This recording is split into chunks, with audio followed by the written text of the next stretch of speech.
हे बघा, हे आहे शेवग्याच्या पानांचं झाड. शेवगाच्या शेंगा आपण मुंबईला नेहमीच खातो. शेवग्याच्या पानांचं महत्त्व सहसा कोणाला माहिती नाही. तर ही याची पानं आहे शेवग्याच्या पानांची, शेवग्याच्या झाडाची पानं. ह्या पानांचा खूप उपयोग आहे. म्हणजे तुमच्या केसांपासून, तुमच्या पोट साफ करण्यापासून, तुमच्या स्किनसाठी, डायबिटीज कंट्रोल करण्यासाठी ही पानं खूप हेल्दी असतात. मार्केटला ती जवळजवळ 1 किलो घेतली तुम्ही पावडर तर ती 1-1.5 हजारपर्यंत मिळते. आणि ही आमच्या गावाला इथे ऑर्गॅनिक शेवग्याची पानं मिळतात डायरेक्ट. आमच्या घरामध्ये जी शेती आहे त्याच्यामध्ये बऱ्याच प्रकारची आम्ही शेती केलेली आहे.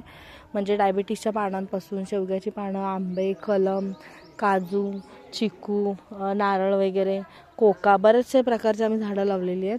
तर आज मी तुम्हाला महत्त्वपूर्ण अशी माहिती देणार आहे ती शेवग्याच्या पानांबद्दल. तर ह्या शेवग्याच्या पानाची कसं आपण स्टोअर करू शकतो, कसं त्याला आपण जास्त दिवस टिकवू शकतो, म्हणजे वापरू शकतो घरी, बॉम्बेला वगैरे लांब ठिकाणी नेल्यानंतर सुद्धा, तर ते मी तुम्हाला सांगणार आहे. समजा तर ही अशी झाडाची पानं आहेत.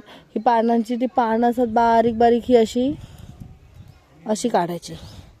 ही पानं बघू शकता तुम्ही, एकदम सुंदर अशी मऊ लुसलुशीत टवटवीत पानं दिसतात. ही पानं गोळा करायची एकत्र आणि त्या पाण्यात ना अशा छान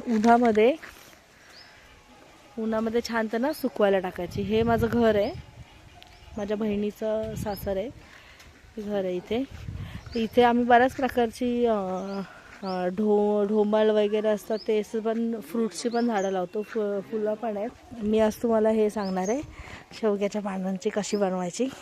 तर ही अशी झाडाची पानं तोडायची आणि अशी उन्हामध्ये टाकायची सुकवायला. ही शेवग्याची पानं अशी सुकवायची. अशी सुकवल्यानंतर जाड होते, अशी खुसखुशीत आवाज येत असेल तुम्हाला, असा कुरकुरीत आवाज येतो त्याचा. त्याची पावडर होते. हे बघा, दाखवते मी तुम्हाला. हे बघा, ह्याची बारीक पावडर करायची आणि बारीक पावडर चाळणीने चाळून छान अशी स्टोअर करायची कंटेनरमध्ये आणि ती तुम्ही फ्रीजमध्ये ठेवू शकता, बाहेर ठेवू शकता. हे बघा किती छान आवाज येतो त्यांचा. ह्यांची ओल्या पानांची भाजीसुद्धा खूप छान होते, कांदा, लसूण आणि मिरची टाकून. ती आम्ही आत्ताच केली होती. हे बघा, खूप छान आवाज येतो. ते अशी छान पावडर ह्याची करायची आणि पावडर एका कंटेनरमध्ये स्टोअर करायची आणि तुम्हाला पाहिजे तितके दिवस तुम्ही वापरू शकता. अशी ही शेवग्याच्या पानांची महत्त्वाची भाजी आहे. तर कमेंट करून नक्की सांगा तुम्हाला कसा वाटला माझा आजचा व्हिडिओ. थँक्यू.